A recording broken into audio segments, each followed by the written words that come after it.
You wash up on the shore of a mysterious island. As your eyes flutter open, you see three strange creatures staring down at you. A round ball of wool with a cute face, an odd cat-like being with a smug expression, and, large chicken. They scatter as you sit up, and you spot a small tablet on the ground. You take it and head up the clearly man-made stairs. And at the top, the start of a grand adventure.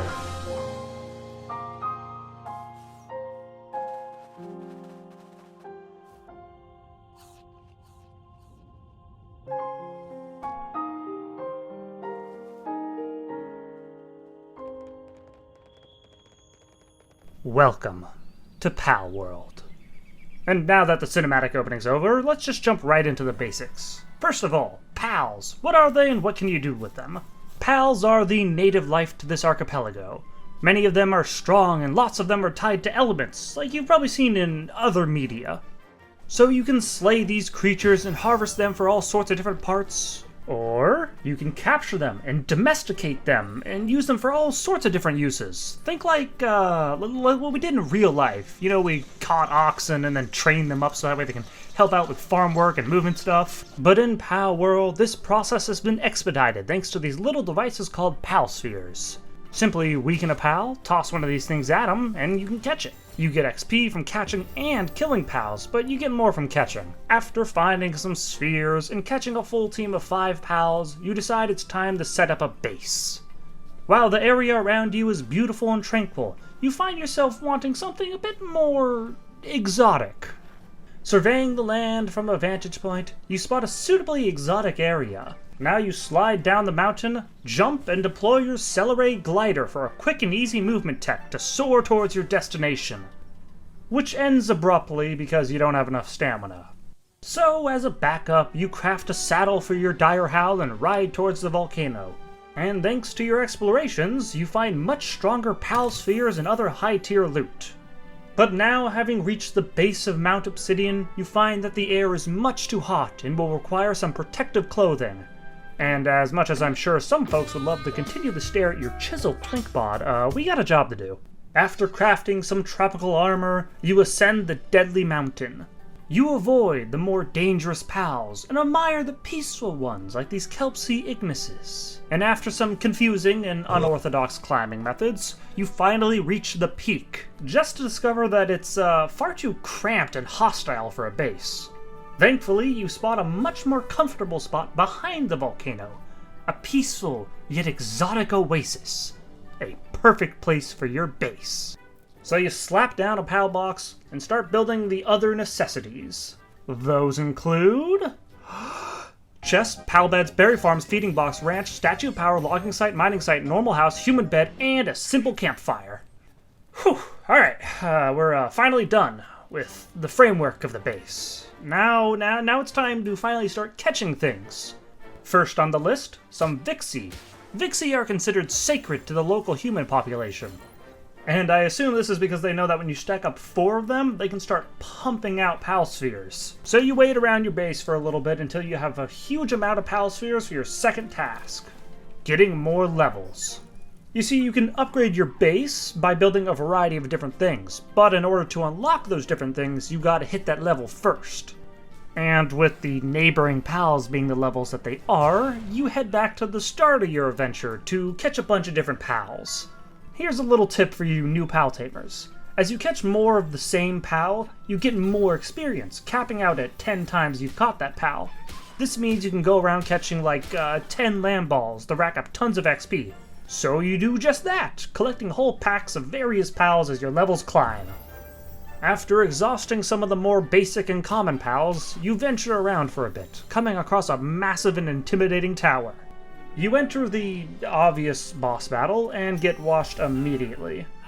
After you respawn, you head up to the pondering chair and ponder. Oh, sorry, I forgot to, You know, Brain? Yeah? Remember how I was finding all those eggs on my journey to the volcano? Like that huge scorching one at the base? Vaguely remember it, yeah. Well, there's this little thing on the tech tab that has an egg incubator, but it needs something called an ancient technology point, Maybe look at your map. See how there's like a bunch of little icons for the pals there? Maybe they're like field bosses that when you defeat them, they can give you that ancient technology point. Ha! Good thinking, brain! Ah, God, why? So you hop to your feet and teleport towards one of those field bosses, specifically a low-leveled one called Jocat. And due to the fact that you are fairly over-leveled at this point, it gets taken down quickly. Just as you hypothesized, you get an ancient tech point and unlock the egg incubator. Now you toss an egg into one you just crafted, and it's gonna take an hour and 20 minutes. Much better. So from all your eggs, you now have a bunch of new pals to use on your base and on your team. And speaking of your team, it could use a lot of work. Other than this Blaze How knocked from that huge scorching egg, most of your pals are the same element and only like 2 of them have any real utility. Heck, you don't even have a decent fighter. And no, I'm not talking about the best class in Baldur's Gate 3, but rather a go-to pal for any boss battle or aggressive encounter. So let's start the hunt to find one. Hopping on your trusty Direhow, you head into the unexplored areas on the map. You see new pal after new pal, like this fabulous Woollypop, or this graceful Broncherry. But as you ascend the hill, you come across a massive, hulking, admittedly derpy-looking fella, a Relaxosaurus. And as it waddles around, you think to yourself, oh yeah, I can make this work. So you weaken the mighty and tanky beast before tossing spheres at it to catch. Now it's time to test out this lumbering giant. You head to a few of the bosses on the map and start taking them down with ease. Her surprising bulk allows her to tank a lot of hits, and her decent attack does well in weakening the bosses. After clearing them out, you unlock a few new ancient technologies, like a feeding bag for your ungodly amount of berries, and a pal condenser, which allows you to condense pals into a stronger one with a much more powerful ability. For example, the Vixies that we have. When condensed to the maximum, they can dig up megaspheres, which is the second tier of sphere. Doing this would cost me 116 Vixies, which would take a while. Which is unlike liking the video and subscribing to the channel, which takes you like no time to do and can greatly help me out, much more than getting frickin' megaspheres. Anywho, a significantly more practical example of condensing, and one that will be acting out, is the improvement of our movement via gliders. And for the current fastest gliding pal, Galewing. Located in a neighboring island where you found the Relaxosaurus.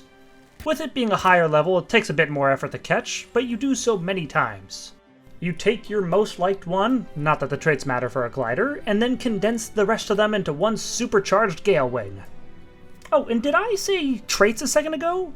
Let's give that a quick rundown. Pals come with a variety of random traits. Some boost attack, some boost movement speed, while others might drain hunger more or make them work slower. In even more simple terms, when it has 3 arrow going up and it gold, that good. It have 3 arrow going down in red, that's bad. Moving on, or rather turning around, you realize your base is underperforming. And that's due to your mismatch of pals. Most of them have low-tiered work skills and also don't even have the right skills. So what skills do you need for your base? Well, your basic replenishing resources are berries, wheat, stone, and logs. So you're going to need pals with planting, watering, gathering, transporting, mining, and logging. Now, which pals have these skills? Well, other than checking that nifty little Palopedia site I've left in the description, an easy way to tell is just by looking at the pal. Is it green and has plant themes? It can probably handle planting and gathering. Is it blue and has aquatic themes? It can probably water stuff. Hands can be used for crafting and transporting, tails and horns are good for knocking down trees, big fellas can break rocks, yada yada yada. So, we must strengthen the base. Off to one of the few non-overworld bosses in the game to acquire one of those base strengtheners. And that pal would be Pen King. With level 2 mining, watering, transporting, and handiwork, it's a solid pal to stack up on. The next pal we're getting is Mossanda, which we already caught a few of them while we were hunting Galewings. They're big fellas with lumbering, planting, and pretty good transportation. So 2 of them are added to the base. Now just 1 robin quill for the harvesting, a wixen from a large scorching egg for any handiwork or kindling for, cooking and smelting, Now for some upgrades to the base, and we are stocked up on some great base pals. Okay, let's get back to the whole exploring thing.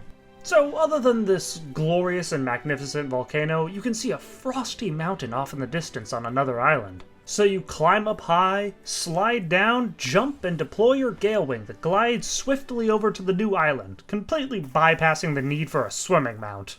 As the temperature lowers, you throw on your cold gear and continue the ride through the tundra. There are even higher level pals here, like the fierce Cryolynx or the large Wumpo.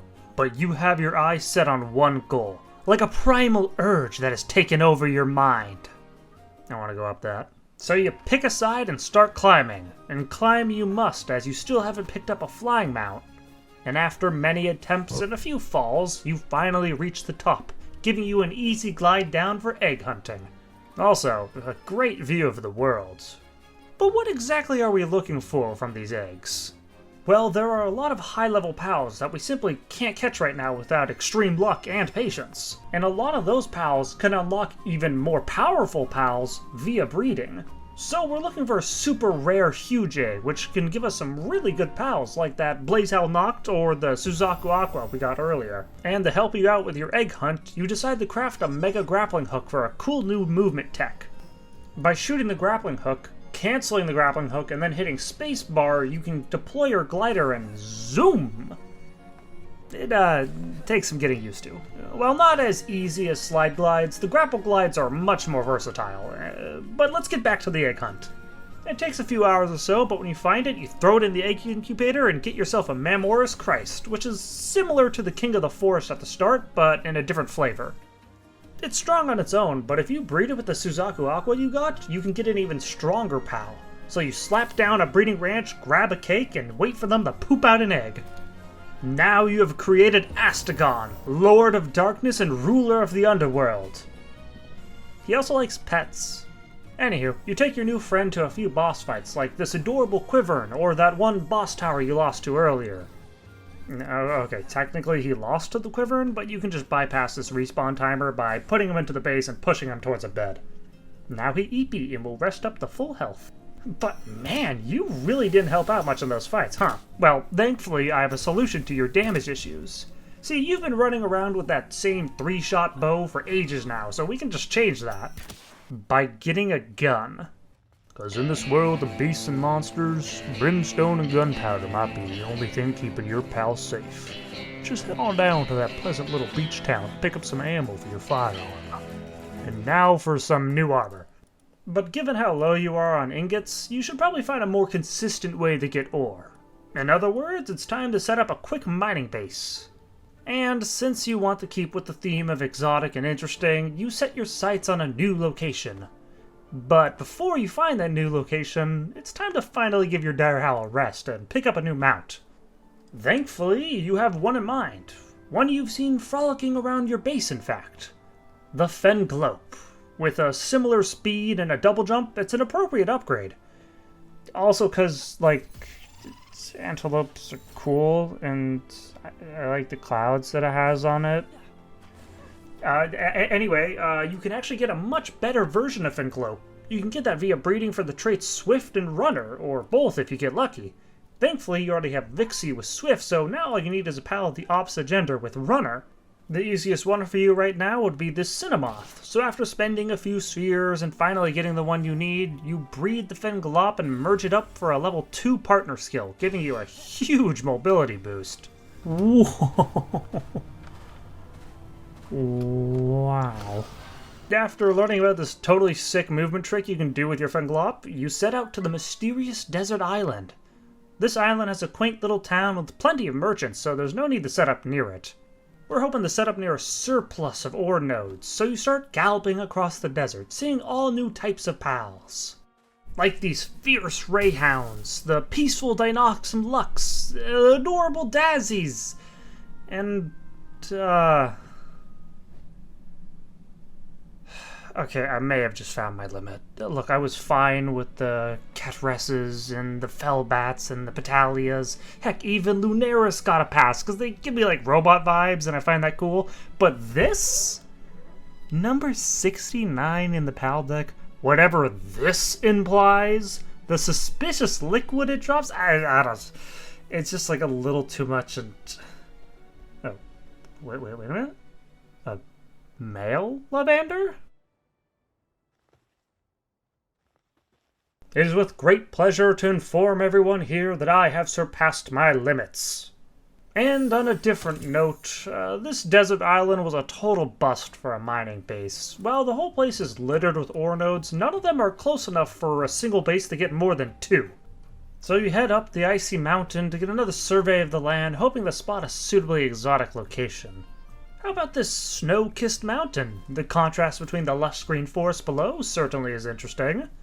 And looks like someone would agree with you, as there's a large boss tower already here. What about this cool fissure in the land? Slightly better, but there's only like 2 ore nodes. What about the spot by the volcano? Oh yeah, sure, it's got a lot of ore nodes, but it's just too close to the other base. How about this grassy mountain? Nope, the unevenness in the trees are going to make it a pain to build here. Wait, where does this waterfall lead? Oh, Eureka! Look at all this ore and this view, and god damn it, everyone already knows about this base. I can't build here. What was that? Hey, Bing Bong, it's me. Oh, Brain! How nice of you to stop by. Yeah, no, but like it's not. I've grown so tired of this damn ore base hunt. You found the perfect one. Just take it. But I need to be unique. No, shut up. You got a great view, plenty of ore, it's in a new area, just take it before we spend another 3 full days looking for one. Fine. So you finally decide to stop this absurd chase for the perfect and unique ore base and just set one up on the scenic waterfall. The base doesn't need to be deluxe or anything, just needs a few extra things, like a bit of ingenuity for some extra space, storage, beds, simple farm, hot springs, and finally some very basic mining pals. They'll need at least level 2 mining in order to mine an ore node, but that's pretty easy. And lastly, you'll need to set up a pal for cooking all this ore into ingots. This Ragnahawk with Workaholic will be perfect.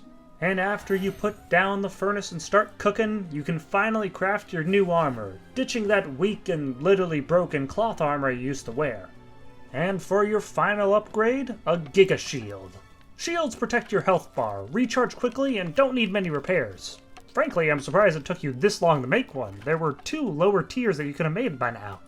But now that you're finally presentable, you set your sights on the boss towers, namely the Liline and Lily boss tower.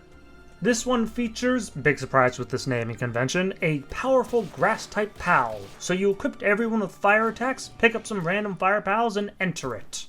So you fight the cool plant lady, dodging attacks by rollings, and even microing your pals to save them from damage. You also take a few pot shots with your pistol, aiming for the head for increased damage. But, through enough effort, you've taken down and have claimed yet another tower. Glorious day, truly! So you take your team around for a little victory lap, taking down some of the easier bosses and climbing some levels. And levels you will need, as this next tower boss is a staggering level 40 with 130,000 HP. So you'll need more than just levels for him. You'll need a full-on Axel takedown squad. Since Axel's pal of choice is Orzerk, a dragon and lightning pal, you have advantage with either ice or ground pals. So allow me to introduce you to the team.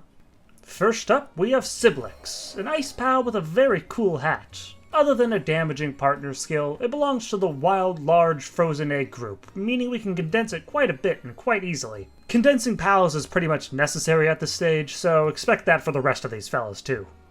Next up, the adorable Chillette. Part of the wild common frozen egg group, this one just came up naturally as we hunted for the Siblix. And it's my favorite pal. There was only one with a good combat trait, so we're just gonna merge that one up. Moving away from ice pals, we're on to some of the ground ones. Warset, one of the coolest looking grass pals with a ground duo type. Gives you more attack and defense, as well as sets all your attacks on fire. Other than that, fairly straightforward. Good stats all around make for a solid pal. Next pal is another duo type, mixing both types that we need. The Ice Ground Pal, Ice Reptiro. With solid bulk, relevant moves, part of the large frozen egg group, getting one with a few merges is just convenient. It's not a bad pal to have out while the rest of the team is healing though. But moving on to our final pal, we still need to catch it. The last pal will be sticking with us for a long time, even outside of battle. This pal is the ruler of the icy hills we once climbed, the emperor of these snow-covered lands, the legendary Frostallion. Now, our chances of catching this beautiful steed are, slim, but I figure we can still give it our best shot. And because we have 800 pal spheres. As you probably already know, fire pals are effective against ice pals, but thankfully we already have the strongest fire pal. A literal campfire. So you set up a quick wall and bait the Frostallion over in order to damage it safely. You start tossing spheres to attempt to catch the glacial equine, eventually succeeding. The Axel takedown squad is finally made. Other than the fact that they're all underleveled. Yeah, that's been an issue for a while now. You see, your main method of getting XP thus far has been by completing the PAL deck. For the folks that don't remember, the XP bonus you get stops happening after you catch 10 of that PAL. And while that's been very good for your own leveling needs, any PAL that you've added to your team since then doesn't get that bonus. This leads to a pretty substantial level gap between any new PALs you want to add to your team. So the problem is clear, but what's the solution? We could just go around KOing a bunch of PALs, bosses, or even some of the dungeons. This method works, sure, but it's very slow and rather hands-on. I have a different idea. Cooking. As you may have noticed, you can get XP by cooking, crafting, and building things at your base. So if you want to craft a new pickaxe, you get a little bit of XP. If you want to make a campfire, you get XP. Want to cook 200 berries? Well, you'll get a decent amount of XP. And while this can give you XP to all the pals in your party, it can also give XP to all players and pals around you. Oh, and did you know that pals can help your own player work faster? The Motivational Leader passive trait gives you a 25% boost to your work speed and can stack with the rest of the pals in your party. There's a lot of quick little dungeons that are scattered about the islands that house a strong boss and some unique loot, such as accessories that can boost your HP, attack, and, you guessed it, work speed. We could get better ones, but 2 standard ones will have to do for now. Now, the more observant viewers and more experienced players may have noticed that my health is rather low for this stage of the game. Well, each time you level up, you can put points into either HP, stamina, attack, defense, work speed, and or carry weight. As of right now, HP is by far the best choice, giving you 100 more hit points each level. This lets you use all your pals throughout a longer fight, so it's effectively more attack. Defense is easy to get from armor, so it just stacks better with that. Stamina doesn't increase pal stamina. Mild to high investment in pals can trump player work speed, and you don't ever need more than 2 points in weight, 4 maximum. So I've been investing most of my levels into work speed. And, rather than explain, allow me to show you my solution to the XP problem. Behold, as I cook over 1,000 berries in a blink of an eye. Okay, this didn't really work out how I expected it to. Well, at least the XP is good, right? Oh, 2 levels. Maybe it'll scale better with crafting instead of cooking? Okay, no, that only gives 6 XP per. Well, that was pointless. It's fine. It's fine. We'll just call it a difficulty tweak and move on. I suppose I'll just level up some sort of other useless stat, like attack, because it's not like you came here expecting efficient gameplay. We'll just pick up a memory wiping medicine at some point later. Back to the standard method of battling bosses for levels. And since we don't have Gale Claw, you build yourself a new glider to help with travel. It sucks and I miss my gliding pal severely. The grind doesn't take that long thanks to a max level Frostallion. Do note that it gets scaled down to your level at this point. And now you're finally ready to take on Axel and Orzerk. You use your new team to take them on, rotating them out to keep HP up and dodging attacks to keep your own HP up. And after a very involved battle, where Frostallion basically did all the work, you defeat him and have claimed yet another boss tower. And as you may have guessed, this team is now useless. Sure, we can use this team to clear out any other dragon or lightning bosses, but we don't really need anyone on this team for the next boss tower, as it's a fire boss. So we'll have to make a new team, which is going to require us to level up yet another whole batch of pals. But what if we didn't? What if I told you there was a pal out there that can boost your own damage? A rather easy pal to catch that can stack up that bonus with itself? Well, that pal would be Gobfin. This silly little guy has a partner skill called Angry Shark, which boosts player attack. And with our friend the Pal Condenser, this bonus can be brought even higher. Considering how they all spawn in pairs and all over this darn marsh, you can start working on a whole team of Gobfins. But that's not all, folks. Remember traits like Motivational Leader boosting your work speed? Well, there exist traits called Vanguard and Stronghold Strategist, which can increase your attack and defense by 10% respectively. And since you're going to be needing so many of them, you can just find some with the right traits and then breed them together for 4 perfect Gobfins. So the hunt is on!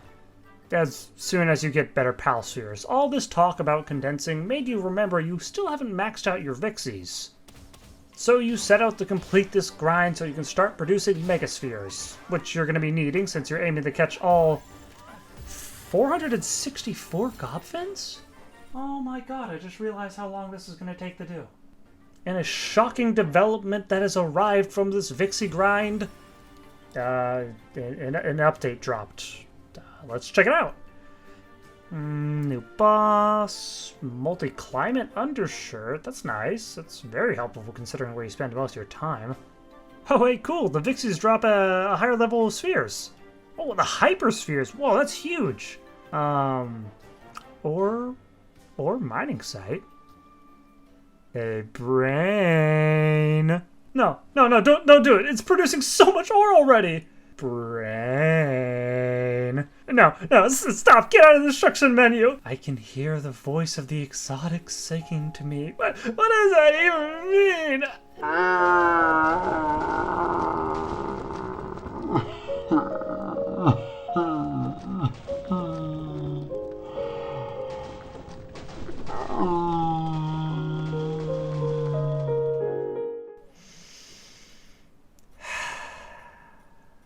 Glorious.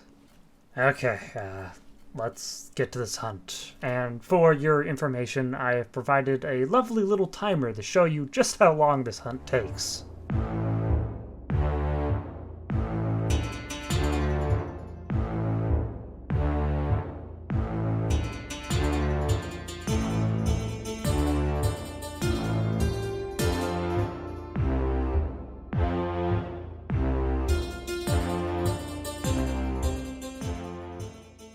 Okay, you've completed 2 of them so far, but you're running low on spheres, so let's go take care of some other stuff while we wait for the Vixies to work. Stuff that you needed to get done anyway. First off, a better weapon. Since you'll be doing all the damage now, a stronger gun is a must-have. For example, the assault rifle or pump-action shotgun. You already have the uncommon blueprint for it, but you can aim higher. So you take on some bosses, loot some chests, delve into some dungeons, and search all around for a better firearm, picking up a Jormuntide to help with those bosses. Eventually, you manage to snag not only a good blueprint for your weapon, but also good blueprints for some armor. But that armor is a bit out of the way right now, so refined metal armor is our choice. For that, we're going to need some refined metal and some high-quality cloth. Thankfully, we've been getting coal from the main base, and Siblix has been making high-quality cloth at the ranch, so we're good to go for that. But back to our weapon. You see, we're going to need a hefty amount of base buildings in order to craft it, alongside a few base upgrades. So let's break it down. In song! First thing that we're gonna need is to upgrade the base a bit. Simply build a power generator and a sphere line. All you need is a Grizzbolt to keep the whole thing running. Then get the other stuff to hit base level 15. Refinding it, take it from the other base. Polymer. Use pal oil at the line, and you're done. Yep, now you have your new firearm. Which means getting back to catching Gobfins. Let's start the timer again.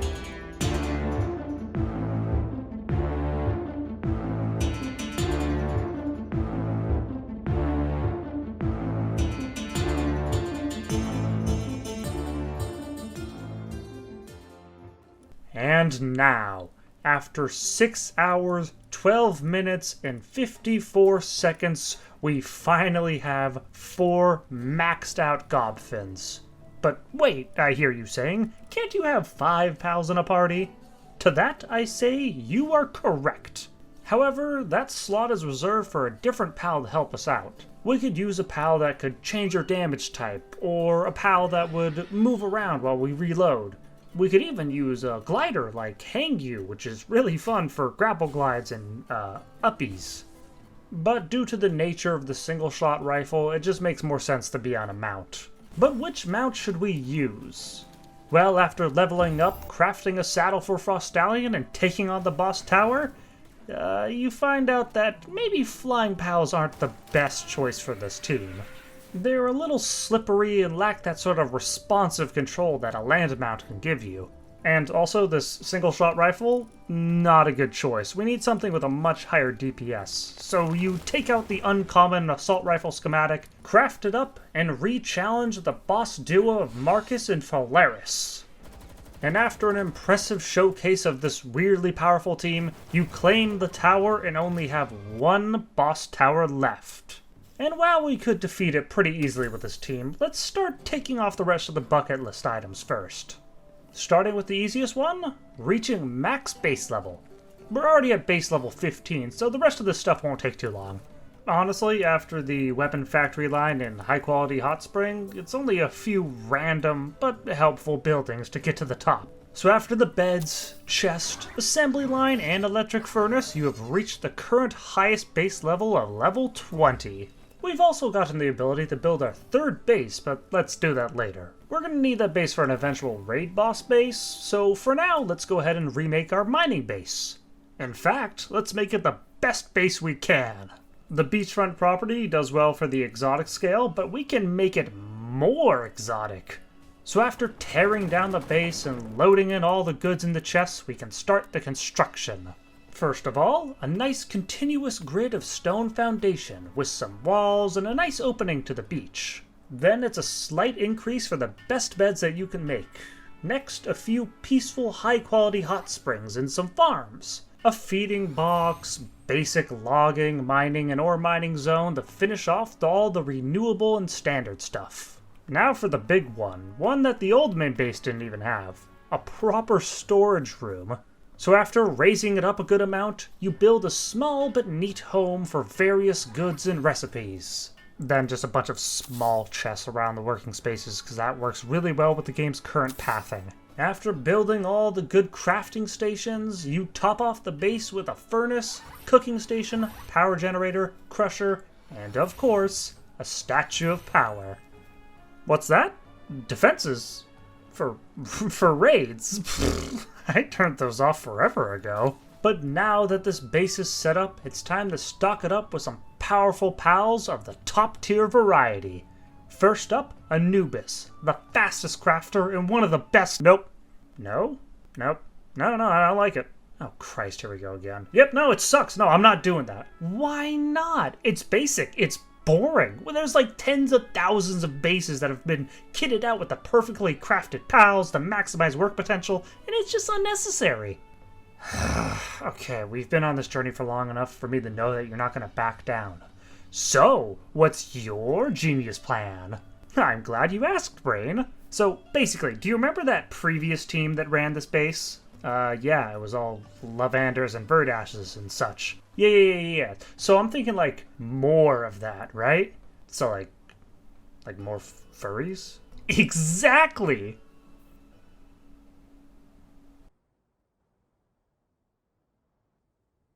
Whoa! Brain, what the hell are you doing? I'm taking control. I'm gonna release all those pals. What? No! Give me back the joystick! You can't have the body! No! Hey, I spent all the time trying to catch all those things, man. You're making the resources and so much my time to get them. You have no right to take them away from me. I got those fair and square. Cease your fighting, you two. What the? And who the hell are you? I am truth. I am greatness. I'm genius. Sounds pretentious. Who cares who they are? They can help us decide which one of us is right. You are both right, and yet you are both wrong. Wow, helpful. Thank you, a wise holy voice. Is he always like this? Yeah, you get used to it. You, Brain, you are right in seeking out mastery and perfection in these unforgiving lands. But you do not accept other ideas of perfection. And you, player, are not wrong in choosing favorites over meta and liking these oddly humanoid creatures. But, chill, man, come on. Oh, okay then, what's your plan then? Very well, I shall reveal the truth of this world. The truly best way to make a base is to use cute pals! Yeah! Ah, he took the joystick! Hey, give that back! Ah! And so the quest to get the perfect base is back on. We'll brush by the specifics to save some time, but we can go over how a perfect base pal would look like. They'll need at least 2 of the following passive traits, or all of them if you want a really perfect pal. Artisan, Workaholic, Lucky, and Enjoyer, as well as maxed out work speed bonus from the Statue of Power. You can even max out the merge for another point in whatever skill they have, but that can be a little overkill. It's like the difference of 5 seconds or so. Just doesn't seem worth it for the 20-ish minutes each pal would take to max out the merges. We're also going to go over some of the other smaller intricacies of the base while we hunt. One of the big things now is that we're going to need ourselves a lightning pal for power generation.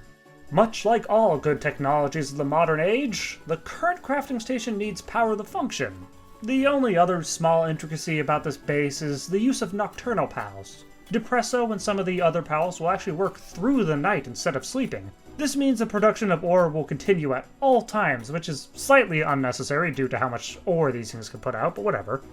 Now with this base perfected, time for the next item on the bucket list. Catch all the legendary pals. Those are Jet Dragon, Paldeus, Necrozmus, and Frostallion, so sick, we already got one of them. Surely the rest of them will go smoothly.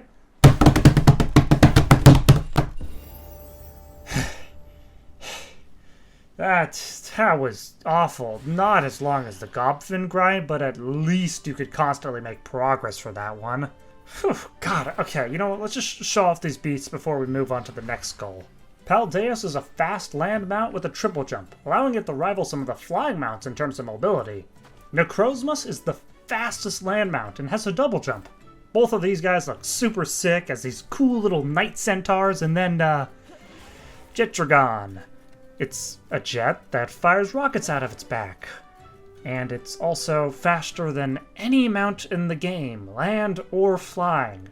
Like, by a long shot. Even a fully condensed Necrozmus is slower than a non-condensed Jet Dragon. But hey, Frostallion looks cool when you ride on it, so that's what you're going to be using for your flying mount. Remember, folks, always choose your favorites. Never obey the meta. And with that, we can move on to wiping out the final tower. After loading up on some ammo, finding the super rare legendary assault rifle schematic, upgrading the shield and armor to the highest class, we head up the icy peaks to fight Victor in Shadowpeak. This genetically modified and scientifically created pal is one of the hardest fights the game has to offer. Not only does he have an absurd amount of HP, but Shadowpeak's exclusive skill, Divine Disaster, is a particularly hard move to dodge. But it is still no match for this legendary assault rifle, and after another rousing display of the Gobfin team, you claim the final tower, which leaves you with just one challenge left. The Eclipsed Siren, Bella Noir. One of the few raid bosses that the islands have, this being from beyond the world is your final challenge to face. For this task, you'll need more than just your 5 pals. This time, you'll be using an entire base of pals to take it on. So you find a suitable location and place down a pal box. You load it up with some of your most powerful pals, the ones that have been with you for so long. But there are some complications. Sure, we got powerful ones like Frostallion and the lover of hugs himself. But we're gonna need more. Since you'll be running the Gobfins for the fight, let's start with a new mount. For the reasons mentioned before, a flying mount ain't gonna cut it. So let's head back out into the desert to start the grind for a hopefully perfect Necrozmus. Since it already comes with Legendary, we're looking for either Runner or Sprinter, or both for perfection. I mean, I'm not exactly happy about getting a Nimble and Legendary one, but whatever, we'll take it. Thankfully, one of the plus sides of this grind is that we get a few more of them for merges, so that way we can increase the speed of our Midnight Rider. And we also found another super rare legendary schematic for some stunning new armor. Nice. Now we'll need some other pals to fill up the last battle slots. Bella Noire is a dark type, so we should be stacking up on dragons, right? Look, you've come this far. Surely you realize we don't do the smartest things here. We only have 6 spots left to fill, so to represent each one of these little dinguses clambering around in this flesh prison, we'll be doing 2 cute pals, 2, internet popular pals, and 2 stupidly meta pals. Each one of them will be condensed and given some good fighting traits, save the meta ones, because that's going to take way too damn long. And now, with everything set up at this raid base, on this fateful day 200, we can begin this final battle. Your pals rush into combat as you take your seat upon Necrozmus, riding and jumping around as your rifle rains lead upon the siren. Your mighty pals fire off their attacks at Bella Noire as she fights back. Her lasers pierce through your pals as she twirls and teleports. But your overwhelming damage and spam tear through the Siren of the Void. And after a relatively short fight, she is defeated and you have beaten the raid boss. Your final challenge completed. What's that? Bella Noire Libero? With this team? Look, all these pals get taken out before it's even at half health. Unless you're going to cheese it with campfires or lower down the difficulty, there's no way this team takes it down. And Brain isn't getting the joystick back. You know it would have been a better ending! But now, you sit down and relax. All the towers beaten, max level hit, the siren slain. You take a step outside and look over at the sleeping pals you've trained. The base you built. Your gaze drifts over to the ocean and beyond it. To the massive tree in the distance. A question wells up inside of you. Are you ready to take on the next challenge? Nope, I think I'm good.